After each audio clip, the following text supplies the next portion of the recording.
maslahi ya vijana watayaweka mbali, watayaweka mbele. Kwa hiyo vijana wenzangu, ni lazima tushiriki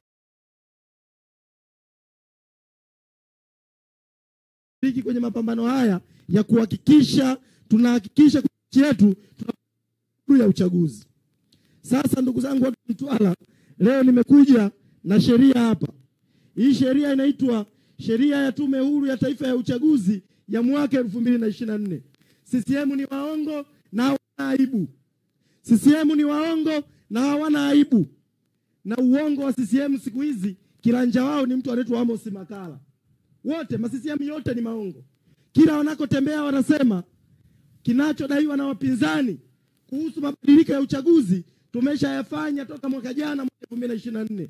Na wanayasema wamefanya mabadiliko hayo ya sheria za uchaguzi kwa kutengeneza hii sheria inaitwa Sheria ya Tume Huru ya Taifa ya Uchaguzi ya mwaka 2024.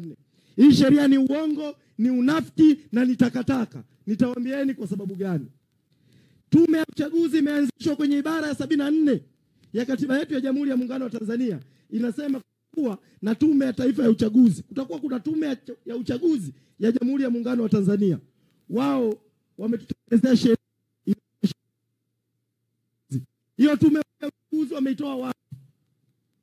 Ni sawa sawa na NIDA yako inakutambua unaitwa Hamisi, halafu naenda benki, watu wanataka kukuandikisha kadi ya benki, au watu wanataka kukuandikisha kwenye kadi ya mpiga kura uitwe Mwajuma, wakati wewe jina lako unaitwa Juma.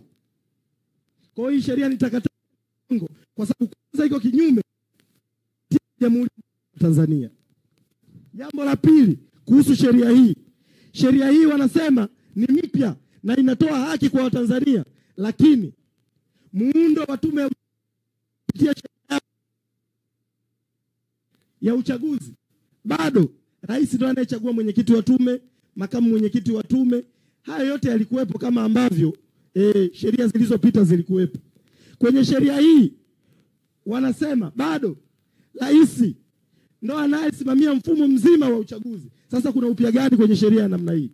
Kwenye sheria hii wanasema wakurugenzi sasa hivi hawasimamii uchaguzi. Sheria hii inachosema ni kwamba msimamizi wa uchaguzi kwenye level ya jimbo na wilaya atakuwa ni afisa mwandamizi kwenye wilaya. Kwa hiyo hata mkurugenzi pia bado anaruhusiwa na sheria hii kuwa msimamizi wa uchaguzi. Kupitia sheria hii, tume ya Jaji Warioba ilisema wananchi mnatakiwa kuwa na mamlaka ya kumuondoa mbunge wenu mkiona hafanyi kazi. Sheria hii haijaingiza jambo hili hata kidogo. Kwa hiyo hakuna upya wowote wala hakuna mabadiliko yoyote ya sheria za uchaguzi kwenye taifa hili. Ndio maana sisi Chadema tunaendelea kusimamia msimamo wetu kwamba kuwepo na mabadiliko ya uchaguzi mwaka huu, uchaguzi hautakuwepo. Kwa hiyo nawashauri sana na wanahimiza sana vijana wa Mtwara na vijana wa Tanzania nzima kwamba tujiandae kuhakikisha kuanzia sasa tunazuia uchaguzi kwenye taifa letu. Hiyo habari ya kwamba uchaguzi kwa namna gani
zikiwa mbele ya macho yenu kwa sababu ya uchaguzi mbovu ambao tuliokuwa tunaendelea nao katika nchi yetu ya Tanzania. Tuseme kwa pamoja basi na inatosha. Tusiwe zote. Mabadiliko ya sheria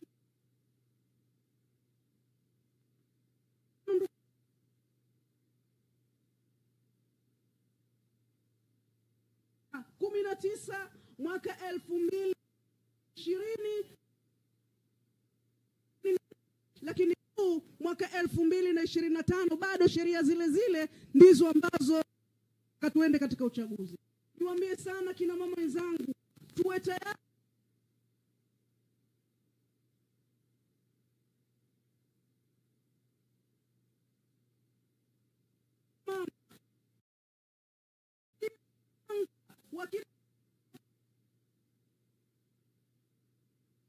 wanaekwa ndani, waume zetu wanaekwa ndani, ndugu jamaa na marafiki wanakuwa wanaekwa ndani. Hakuna sababu hata moja itakayoweza sisi kutushawishi kuingia katika.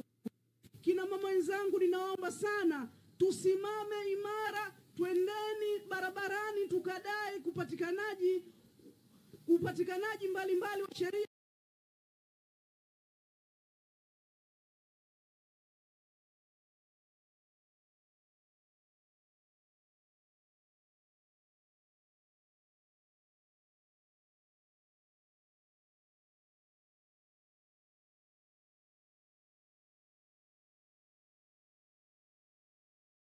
za ili tuweze kuwa sehemu ya mabadiliko ambayo tunayohitaji.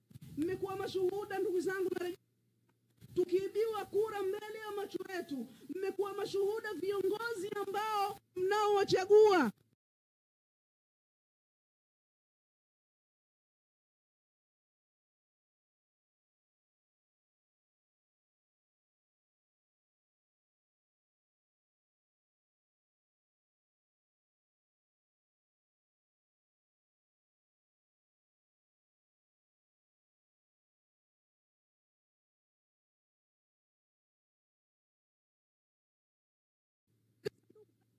sio ambao wanaotangazwa, na badala yake wanatuletea viongozi ambao wao wanataka. Hivyo basi ndugu zangu, niwaombe sana kutoka hivi sasa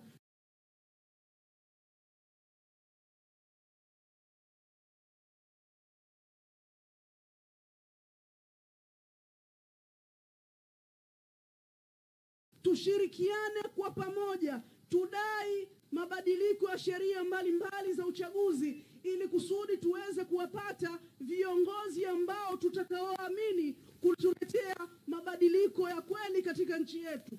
Tumewakabidhi nchi hii ndani ya miaka 63 kwa sasa, lakini bado hakuna CCM walichokifanya. Wanatumia ujanja za hapa na pale. Imetosha, tuseme hapana. Hivyo kutoka hivi sasa tuseme hapana kwa sauti moja. Twendeni tukadai mabadiliko ya sheria mbalimbali ili kusudi tuweze kushiriki katika uchaguzi ambao utakuwa haki. Vinginevyo hapana.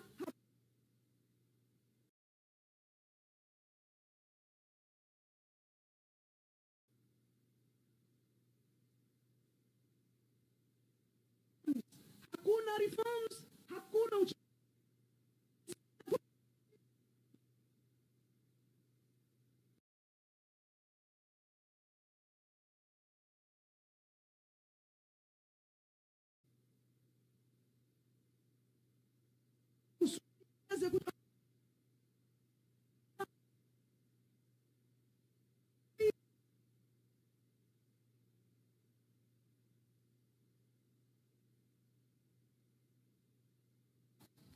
sasa muziki tulie ngumze.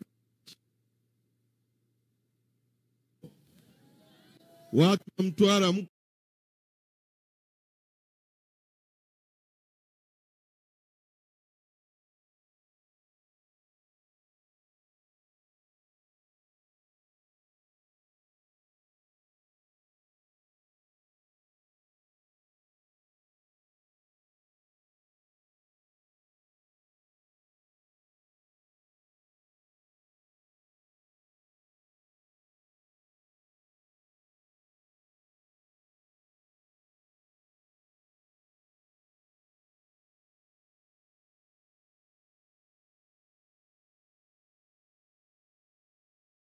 Mko ngangari?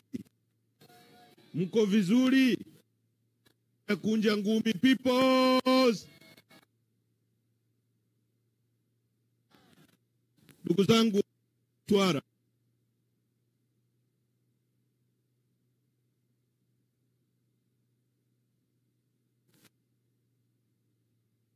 ya muhimu kuzungumza kuhusu maisha yetu.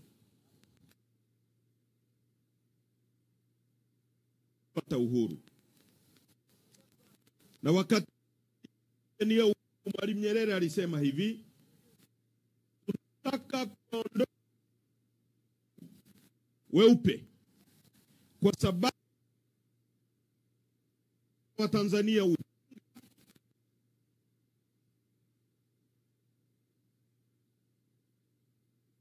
maskini. Mambo mangapi?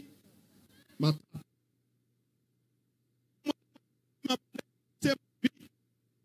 Hii nchi iende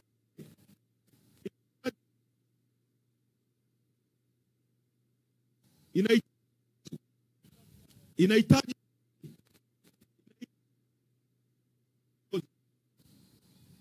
sasa. Mwalimu alisema hivyo akizungumza milioni 63. Ardhi Mwalimu aliyozungumza ardhi na vyote vilivyomo kwenye ardhi. Unazungumza yenyewe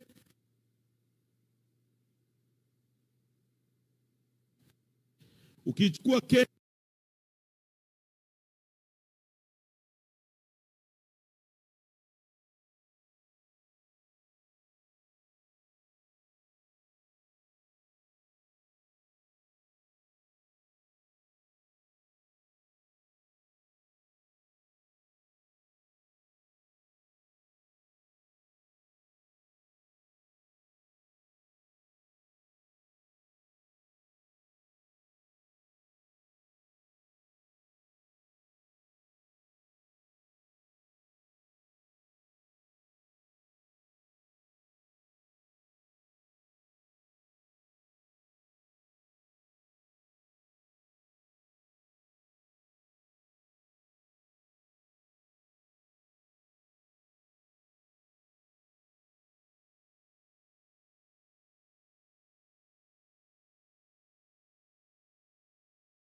ukichukua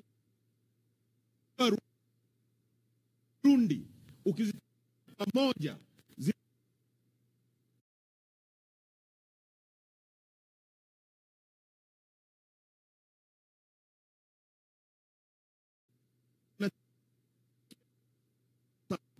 watufikii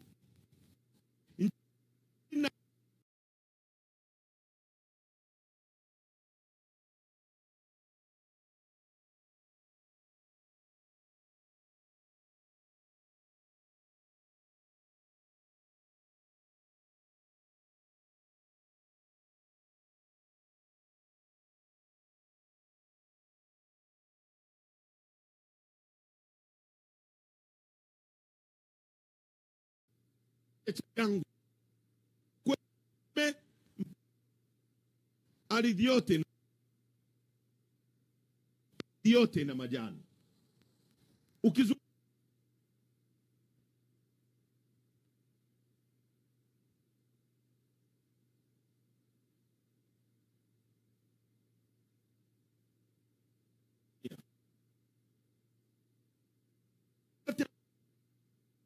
duniani, ziwa Tanganyika liko Tanzania. Mlima mrefu kuliko yote Afrika, wa pili duniani, mlima Kilimanjaro, uko Tanzania. Mbuga kubwa kuliko zote, ukichukua Seru, ukachukua Serengeti, ukachukua Ngorongoro, ukachukua Katavi, ukachukua Sumi na kila kitu, mbuga zetu peke yake zina ukubwa kuliko nchi ya Rwanda na Burundi kizunganisha pamoja. Mbuga tulizo nazo iko Tanzania. Madini ambayo hayapatikani kwingine kokote duniani, Tanzania, yanatoka Tanzania peke yake, yako Tanzania. Na madini haya India, kuna ajira za watu milioni 6 zinazotokana na madini ya Tanzanite. Wakati watoto wenu wanakwenda shuleni, nimesikia mtu mmoja anazungumza kuhusu elimu, kwamba watu wanachangishwa si wakalipe elimu. Elimu gani? Matope taka tupu. Elimu gani? Elimu wanayopewa watoto wenu nyie, afisa elimu wenu wa wilaya au wa mkoa, mshahara na serikali, anaishi kwenye nyumba ya serikali ili asimamie ubora wa elimu, alafu yeye mtoto wake asomi kwenye hiyo shule. Hii inakwambia nini wewe mwananchi wa Mtwara? Hivi mnaelewa ninachokisema? Wangapi mnaelewa ninachokisema? Nyosha mkono tuone. Yaani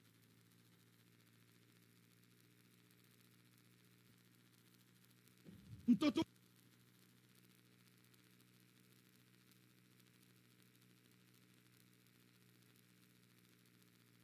hiyo ni bora.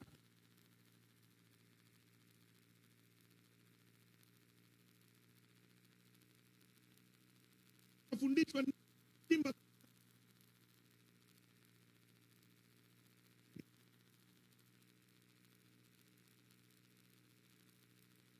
ndio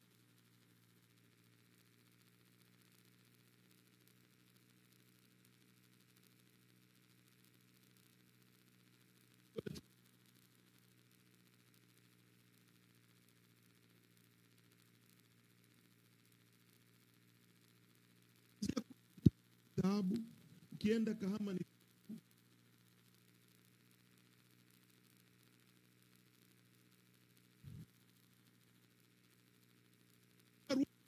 kwa Majaliwa ni dhahabu. Dhahabu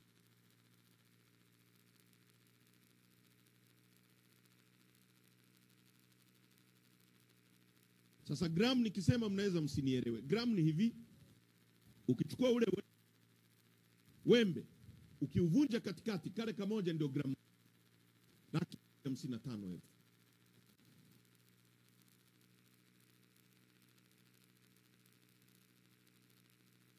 Kila siku kupitia bandari zetu na viwanja vyetu vya ndege yanaenda Ulaya.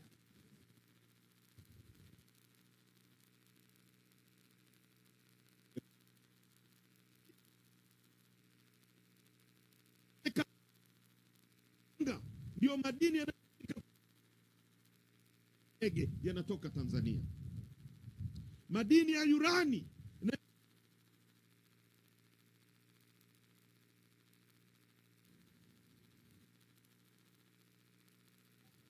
tuna gesi ya kwanza Afrika nzima kwa kuwa na gesi. Watu wetu ni maskini. Watu hawana bei ya madhao. Watu wetu ni maskini. Wana maji, wanaishi vibaya. Nilikuwa jana, unaweza ukalia unapoangalia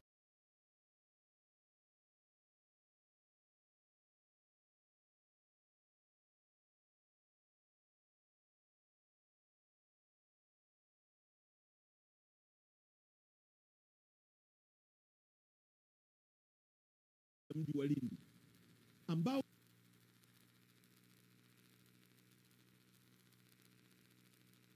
ambayo nyie mnayo hapa kwa 60%. Mkoa wa Lindi na 60% kwenye upande wenu ina urefu wa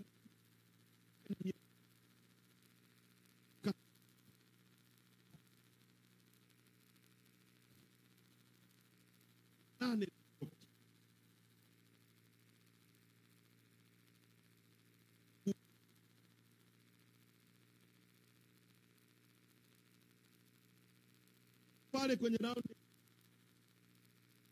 picha ya samaki.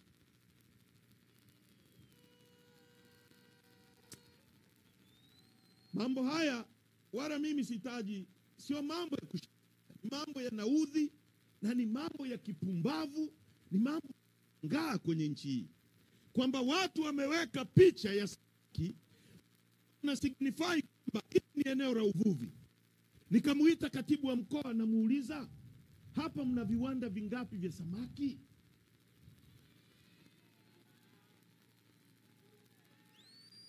Hakuna hata kimoja. Uongo kweli? Weka pale watu wa halmashauri, watu wa serikali, sanamu ya samaki pale. Hata samaki ya kitoweo tu wananchi wa Mtwara hampati. Sasa mnaelewa, kwa sababu mimi nasoma Biblia.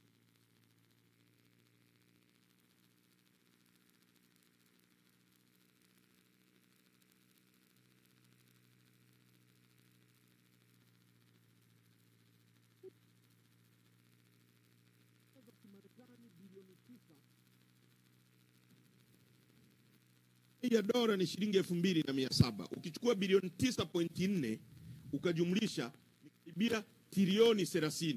Budget ya Tanzania ni trilioni 50. Sasa hiyo inaitwa maoteo. Mimi nilikuwa mbunge, tulikuwa na Mafuta na Chuma yule ambaye alikuwa mbunge wenu. Sasa tulikuwa na mgeni. Budget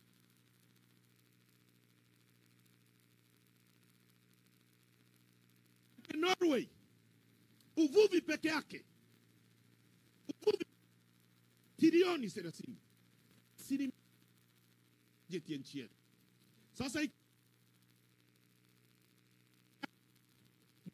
aliacha Tafiko, shirika la uvuvi lilikuwa na zile boti kubwa za uvuvi ambazo zinaitwa towering, zinaingia majini, zinakwenda. Sisi nimewaambia ukingo wetu wa bahari mpaka Tanga ni kilomita 1,600. Alafu tuna nautical mile, urefu wetu, eneo letu la bahari kuu kuingia ndani ambalo hapaswi kuingia mtu mwingine yoyote, ni Mtanzania, ni nautical mile 200, yani karibia kilomita 600 kuingia ndani. Sasa leo Dar es Salaam mpaka Tanga mpaka Mtwara mpaka Lindi tungeweka viwanda vya samaki, maboti yanaingia ndani yanavua, tunachakata samaki, vijana wa Mtwara wangekuwa na za kufanya kwenye viwanda ambavyo pesa zingetoka Ulaya ziingie kwenye kiwanda pesa, ununue mboga kwa mama anayeuza mboga. Mama akipata pesa apande bodaboda sana, mwenye nguo atapata pesa, yule ngee fundi apate pesa, anunue kitanda, mwenye kitanda apate pesa, pesa izunguke miongoni mwetu. Leo hawafanyi hivyo, viwanda vyote vimekufa, vijana hawana ajira, wanafanya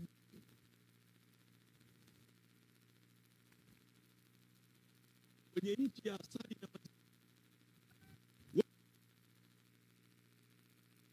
godi chuji kama una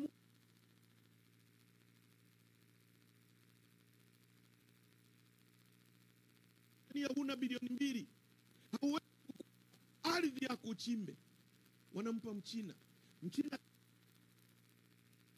moja.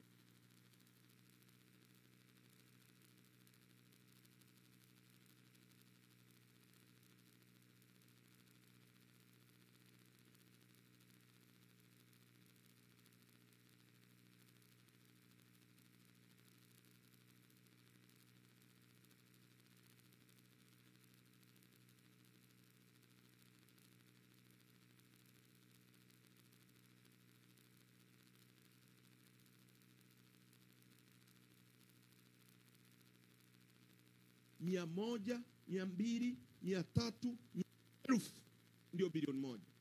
Serikali hii imefanya matumizi yasiyokuwa na tija. Hayo mnayoona wanapewa chawa, sio kina Mwijaku, sio wanapewa kina nani, sio nani. Matumizi yasiyokuwa na tija. Sio goli la mama, sio nini. Bilioni 317.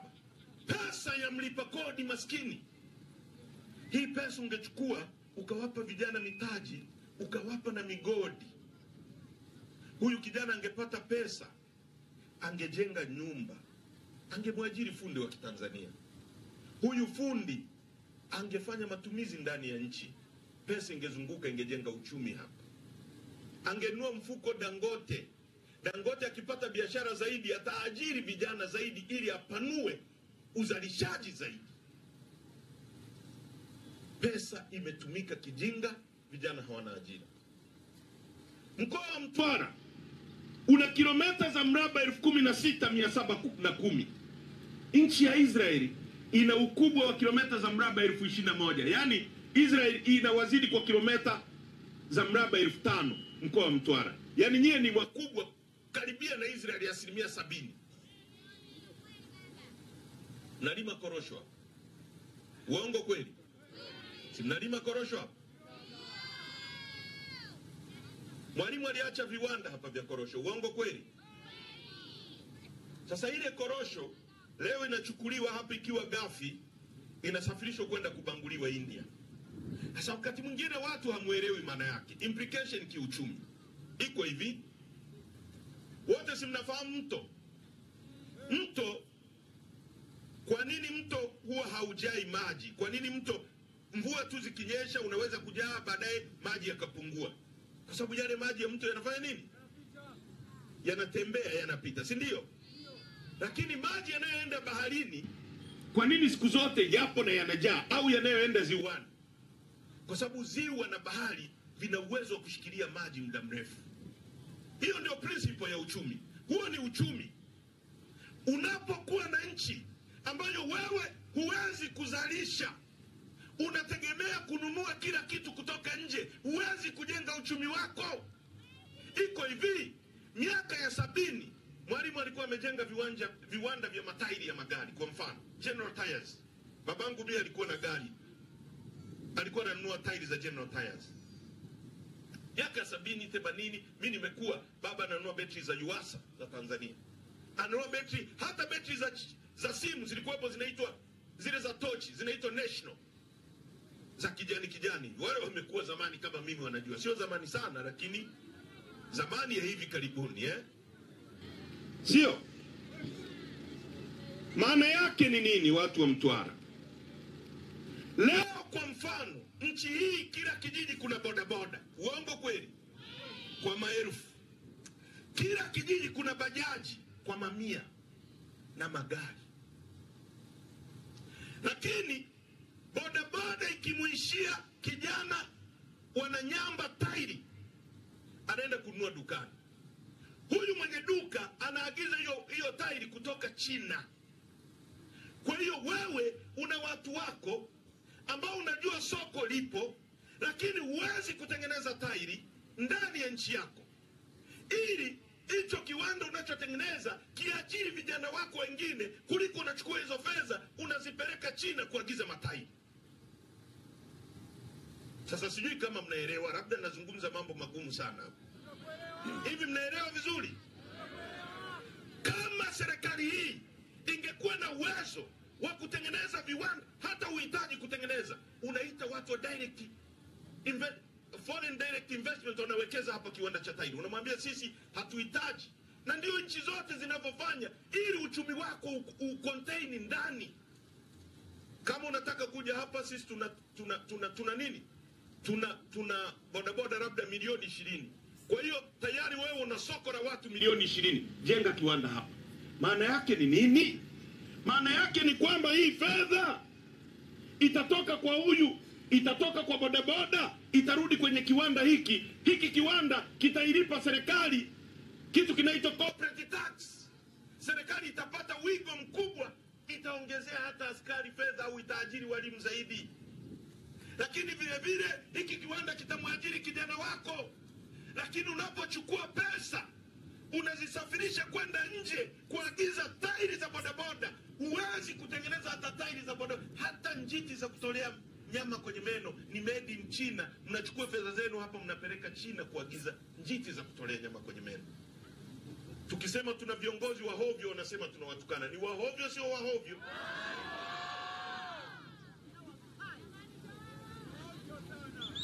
Vitu vya kawaida vinaitesa nchi yetu, vinafanya watu wanakuwa maskini, wanagawa kila kitu. Mkapa aligawa migodi, akaja sio Kikwete akagawa na yeye migodi. Magufuli kidogo, pamoja na mimi Magufuli sikubaliani naye kwenye mambo mengi ya hovyo, ikiwemo kuwa demokrasia. Lakini kuna vitu alijaribu kurestore mali za nchi yetu. Mimi nilikuwa bungeni, tumetunga sheria za madini, permanent sovereignty ya natural resources na nyingine. Amekuja huyu mama anauliza kimebaki nini? Akaambiwa bandari, viwanja vya ndege, sini, na yeye kapiga mnada. Uwanja wa ndege wa Kia aliujenga Mwalimu Nyerere, Kilimanjaro International Airport. Kila mtalii anayekuja kwenye nchi hii au duniani, ukitua kwenye kiwanja cha ndege unalipa dola 55 kwa kutumia uwanja huo. Ukiwa unaondoka unalipa dola 55. Ule uwanja wa Kia una uwezo wa kupitisha watalii milioni 1.5 kwa mwaka, milioni 1.5. Tunaingiza dola 110 kwa kila mtalii anayepita pale na kuondoka. Eti kukaa pale ukusanye hizo fedha, huwezi. Wamempa Muomani akusanye hizo fedha. Umemilikishwa kwenye serikali ya Omani. Na nilipozungumza watu wa viwanja vya ndege wakakanusha kwa kuandika karatasi, lakini hawajawaambia Watanzania nani sasa hivi amepewa kuendesha ule uwanja.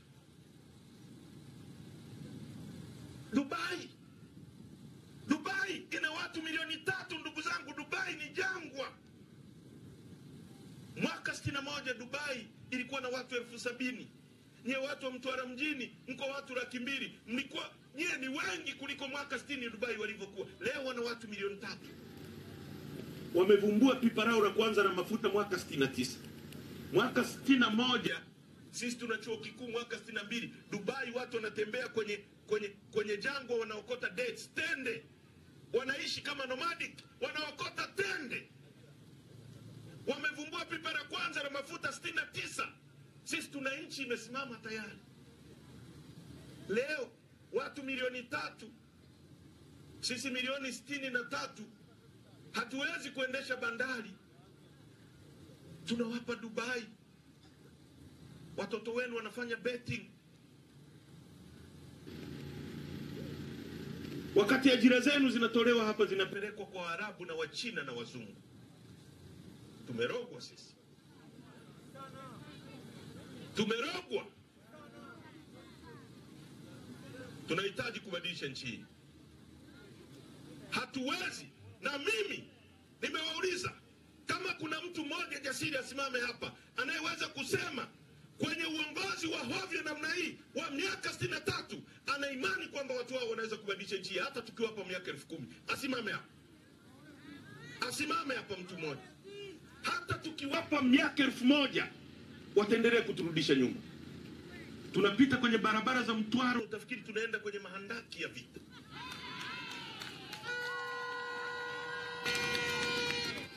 Miaka 63 ya uhuru kwenye nchi iliyojaliwa na Mwenyezi Mungu kila kitu.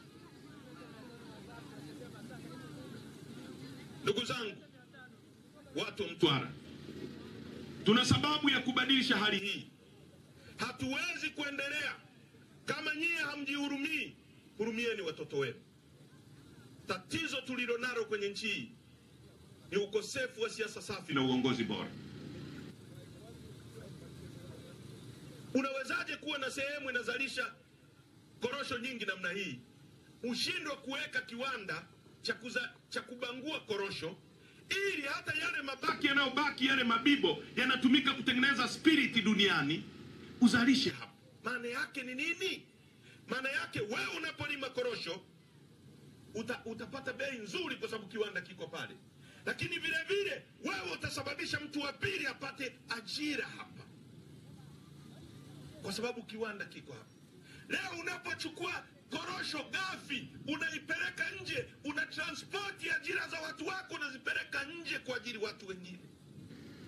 Neno la Mungu kwenye Biblia linasema hata waovu wanajua kuwapa wale wanaowapenda vilivyo vyema.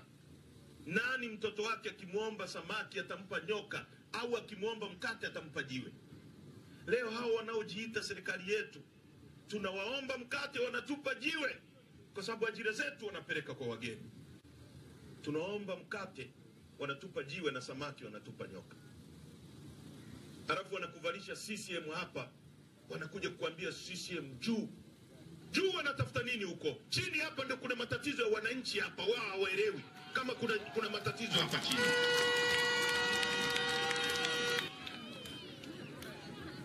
Juu ya nini? Juu ya nini? Wamewafanya maskini, wameharibu maisha yenu. Wakina mama wanaumizwa kwenye nchi hii na mikopo ya kausha damu katikati ya asali na maziwa. Wanaumizwa na vikoba.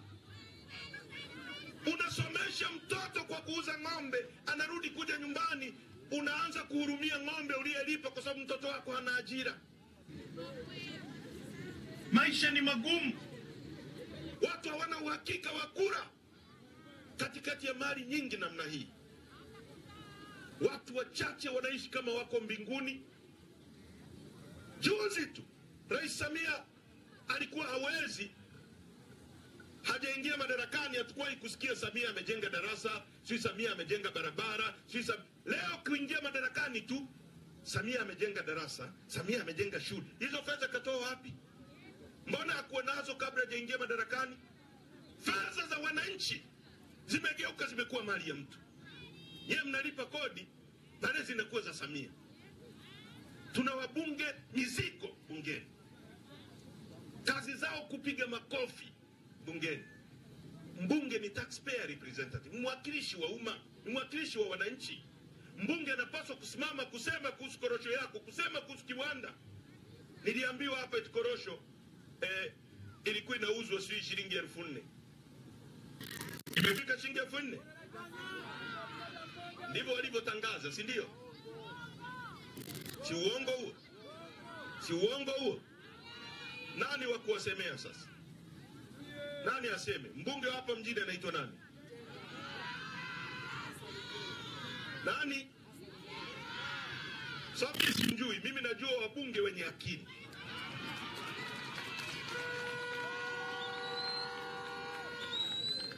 Hivi nyie Mtwara, nyie watu wa Mtwara, wakati sisi tuko bungeni, fikiria hivi, ingekuja hiyo hoja ya kuuza bandari, sisi tuko bungeni. Mimi nilikuwa kiungo wa ushambuliaji pale, nagawa pasi pa. Lema anapiga winga ya kulia. Msigwa wakati ule akiwa Chadema hajakengeuka winga ya kushoto. Lissu namba 9. Mnyika alikuwa anapiga beki namba 5. Hebu fikiria huo mziki ambao ungepigwa pale bungeni, sisi tuko mle wanaleta kuuza bandari. Fikiria. Leo limebaki bunge la ndio mzee. Wanatesa watu, wanauza nchi, hakuna wakuuliza. Tunakuaje kwenye nchi hii ambayo watu wetu wanateseka namna hii? Hatuwezi nikiwa bungeni. Nendeni kwenye YouTube. Ndugu zangu, sio kwamba nchi hii hakuna ajira. Iko hivi, tuna watu wa hovyo. Sisi ukienda pale Rudewa, mkoa wa Njombe, tuna chuma pale, chuma iron ore ambayo pia hapo Lindi ipo. Tuna chuma ambacho tunaweza kuchimba miaka 100. Miaka 100. Wakati bwawa la Mwalimu Nyerere linaanza kujengwa na SGR, nikamshauri Rais Magufuli, ingieni. Nilikuwa waziri kivuli wa nishati na madini. Nikamwambia, Mheshimiwa Rais na serikali yako, kabla hamjaanza kujenga bwawa la Mwalimu Nyerere, mtahitaji chuma kingi, mtahitaji nondo, mtahitaji boti, mtahitaji nati. Tujenge kwanza kiwanda chetu cha chuma. Kile kiwanda pale Rudewa kilikuwa kinaenda kuajiri vijana wa Kitanzania 60,000 direct employment. Bado makampuni ambayo yangekuja kufanya subcontract pale yapeleke karatasi, yapeleke vyakula, si yapeleke nini, bado hayo makampuni yangepata ajira pale. Watu 60,000. Na Mungu alivyoipendelea Tanzania hii, nyie hamuelewi. Ndio maana wanaogopa hata Chadema tukija kuwafungua macho. Yaani Mungu kaweka chuma hapa, mlima wa chuma unaitwa Liganga, Mchuchuma. Alafu kilomita 50 kutoka hapo kaweka mawe ya kuyeyusha kile chuma, unaitwa Liganga, Mchuchuma na Liganga. Alafu kilomita kama 50 kaweka mchanga wa kusafishia hicho chuma. Kwa nikamwambia Mheshimiwa Rais, kabla ya kuanza kujenga hili bwawa, kwa sababu litahitaji chuma na SGR. Tujenge kwanza kiwanda chetu cha chuma, tukishakamilisha ndio tuanze huu mradi. Kwa hiyo yule Arab contractors ungempa fedha kwa mkono huu, unamwambia bana, mimi nakuajiri kunijengea bwawa, lakini chuma chote nunua Tanzania. Kwa unampa fedha kwa mkono huu, unazichukua kwa mkono huu. Imenielewa vizuri hapo? Mwaka jana serikali hii imeagiza chuma kutoka nje ya nchi cha dola za Kimarekani bilioni 1.2, trilioni 3 za Kitanzania. Mwaka juzi hivyo hivyo, mwaka ule mwingine hivyo hivyo, mwaka uliofuata hivyo hivyo. Kiwanda chetu kinahitaji dola za Kimarekani bilioni 3 ambazo ni trilioni 7.8. Kwa hiyo chuma tulichoagiza kwa miaka miwili kina uwezo wa kutujengea kiwanda, tukachimba miaka 100 na fedha zikabaki humu, serikali ikapata mapato zaidi kuliko kuyapeleka nje, iongezee askari mishahara, iajiri vijana zaidi, na barabara zijengwe, shule zijengwe zaidi. Lakini wanaona roho mbaya. Sisi kwa Kikuria tunaiti chinyanyi. Yaani wewe umekula, umeshiba, unaona kile chakula kilichobaki ukimwachia mtu mwingine ale, bora ukimwagie mchanga. Ndicho wanachofanya. Hapo anakuja hapa, unakuta kama mtu kamechoka, kamevalishwa nguo ya sisi. Mimi ni CCM damu. Wewe CCM damu wewe. Nchi hii ni ya kugawia Watanzania sasa. Nchi tajiri. Sisi tunapaswa kutoa misaada, sio kuletewa pesa za TASAF. Na kina mama wanapewa pesa za TASAF shilingi 17,000, wanalimishwa mitaro kama magreda.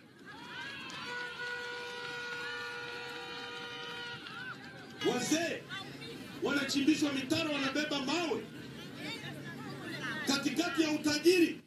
Bob Marley anasema kwenye wimbo wake wa Rat Race, in abundance of water a fool is thirsty. Katikati ya wingi wa maji mjinga na kiu. Katikati ya utajiri wajinga ni maskini. Tumefanywa maskini, mazao yetu hayana soko. Nani wa kutusemea?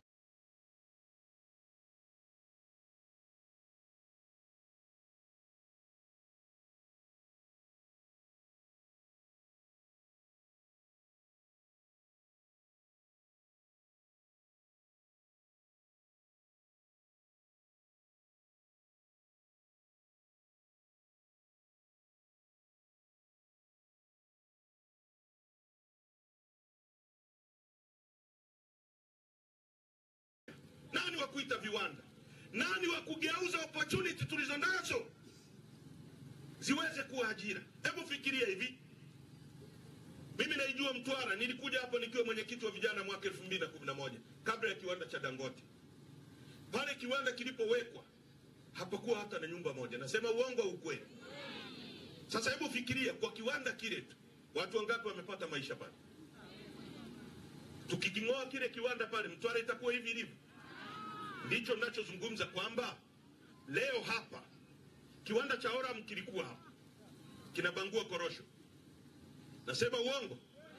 Kiliajiri wakina mama wa wapi?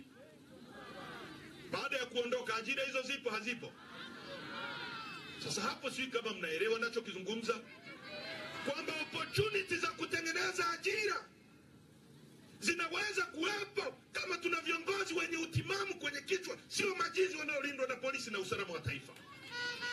Alafu mimi natembea nilete elimu hii, eti watu wa usalama wa taifa wananifuatilia, wanamuni. Sikiliza bana, iko hivi, mimi Heche na watoto nimeshazaliwa, kilichobaki ni kufa. Katika nchi yetu hii tuko tayari kuongoza wananchi, kuirudisha kwenye mikono ya wananchi. Usitishane hapa. Hii nchi sio ya mama zenu, hii nchi ni yetu sote. Kila mtu anastahili kula keki ya nchi hii. Wamewafanya maskini. Juzi nasema tunahitaji serikali iondoe vijana kwenye betting kwa kuwapa ajira.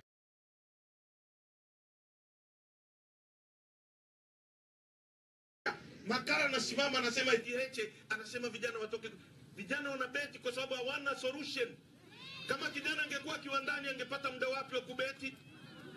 Tunaagiza mpaka blanketi kutoka nje. Viwanda alivyoacha Mwalimu vimekufa.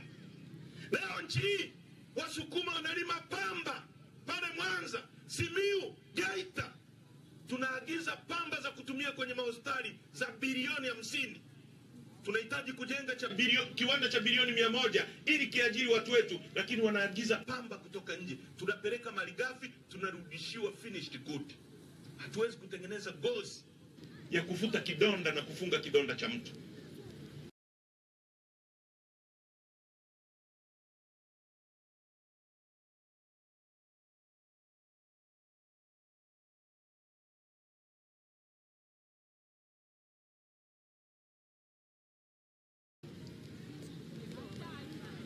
Kuna akili kwenye viongozi hao, halafu wanatufuatilia.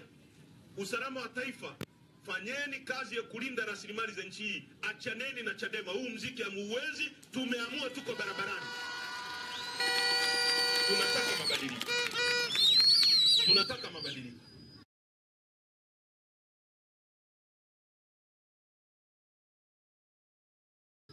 Na hatuwezi kupata mabadiliko hayo mabadiliko hayatatokea watu wa Mtwara kama hatutakuwa na mfumo huru na haki wa kupiga kura na kura ya mwananchi iheshimike. Haitawezekana. Haitawezekana. Juzi mkuu wa mkoa wa Dar es Salaam amekula ameshiba. Nilisoma kwenye kitabu cha Man of the People, mtu mmoja anaitwa Chinua Achebe aliandika. Alikuwa na mtu anaitwa Odiri Samaru. Odiri anamwambia mtu fulani kwamba bana, Odiri alikuwa mwalimu. Baadaye akateuliwa, akawa mbunge, akawa waziri. Akarudi kutembelea ile shule anayoifundisha, anawaambia watu, mtu akija kukufanya wewe kuwa waziri, tafadhali kimbia, uwaziri ni utumwa. Alafu yeye hata kuacha huo waziri. Amekuja na V8 wakati huo labda. Amevaa vizuri, anawaambia walimu wenzake kwa ujinga na wivu.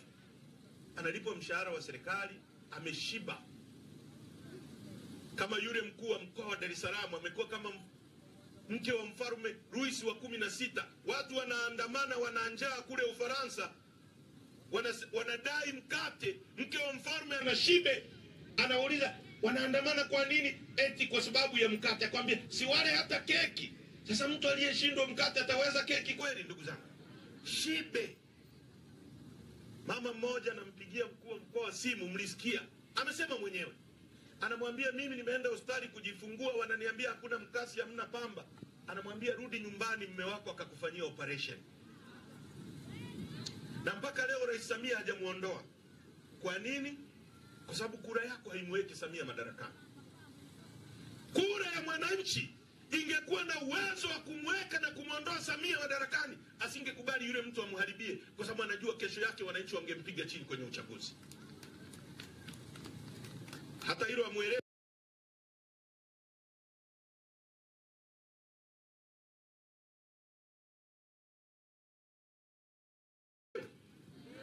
Mmeelewa vizuri?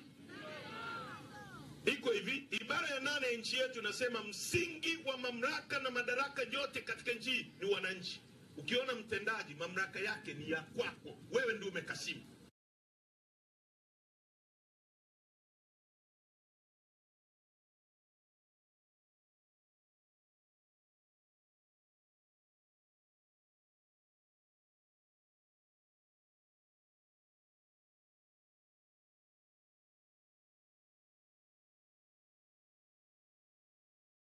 Ukiona mwenyekiti wa kijiji, mamlaka, polisi, hao wote mamlaka yao yanatoka kwenu, mmekasimu kwao. Ndio msingi wa mamlaka kwa mujibu wa katiba yetu ibara ya 8. Ndio inayokupa nguvu. Na hayo mamlaka unayawekaje? Unayaweka kwa kura yako.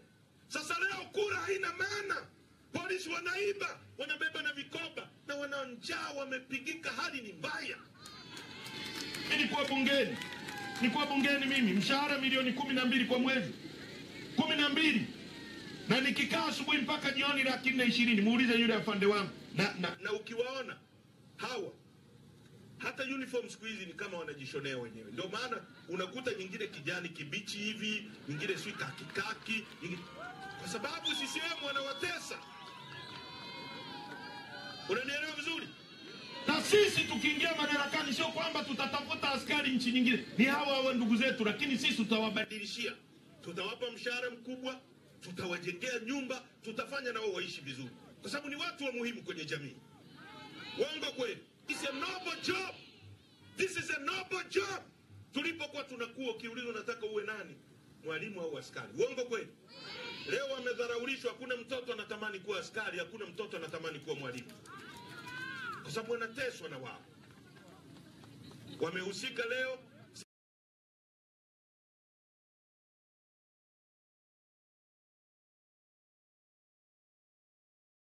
Serikali inaiba uchaguzi kutumia wao, inabeba vibegi vya kura kutumia walimu, inawatesa. Mnatumika kama mawakala wa kutesa watoto wenu, mnatumika kama mawakala wa kujiumiza. Sasa sisi tumesema hatuendi tena kwenye uchaguzi wa hovyo namna hiyo ambao utaenda kuibiwa kura. Tumekuja na kitu kinaitwa no reform no election. No reform no reform, bila mabadiliko hakuna uchaguzi.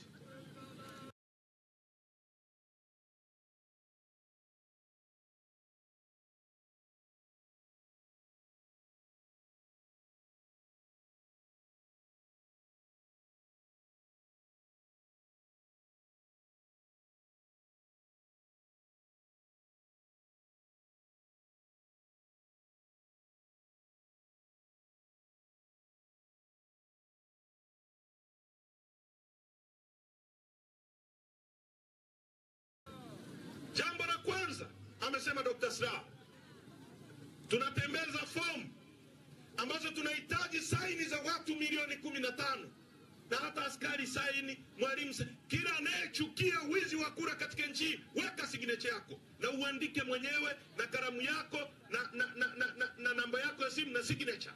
Tukipata saini milioni 15, tunazipeleka Umoja wa Mataifa kwamba Watanzania wamekataa wizi wa uchaguzi. Tunataka sheria kwanza zibadilike ili tufanye uchaguzi ya fresh. Sasa jana pale Mtwara nilitoa mfano Lindi kwamba hivi inawezekanaje katika mechi ambayo Simba na Yanga wanacheza, alafu refari akawa Haji Manara. Hiyo mechi nani atafungwa? Hata ile ambayo sio penalty. Manara mimi namfahamu, rafiki yangu, amenipigia simu asubuhi. Najua atatenga kwenye kitu. Utapigwa rafu katikati, anasema penalty pale. Niguse nimalize mechi. Uongo kweli?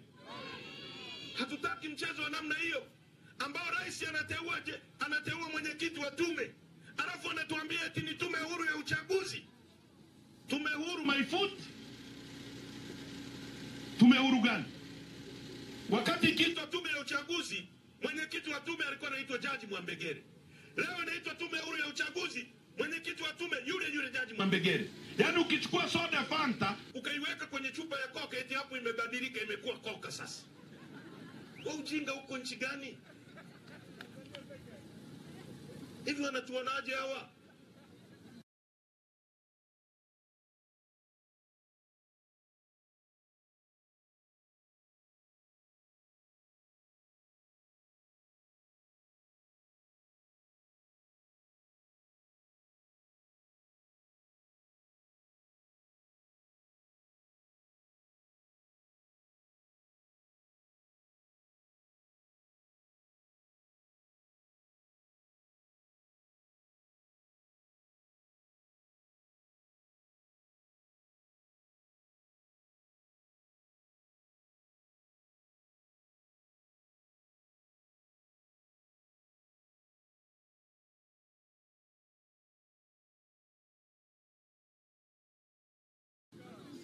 Wanatuona amnazo.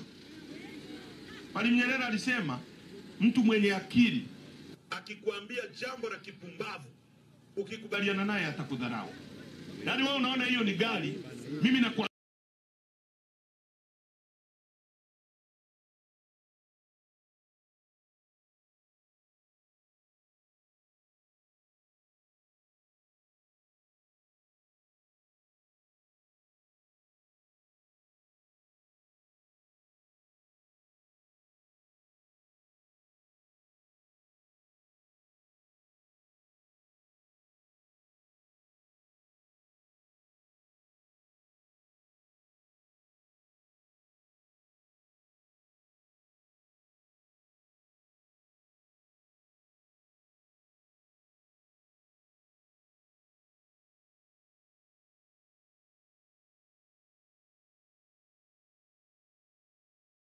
Ambia hiyo ni pikipiki.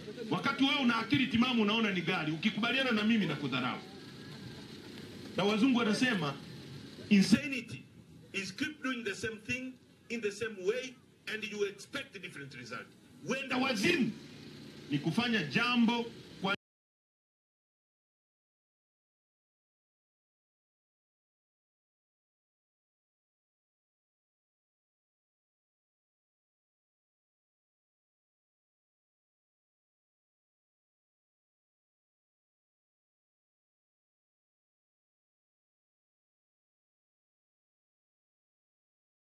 kwa njia zile zile na kutegemea matokeo tofauti. CCM tumewajaribu kwa miaka 63. Wakija hapo wanasema tuchagueni, tutalima barabara, tutapanua barabara. 63 barabara haijapanuliwa.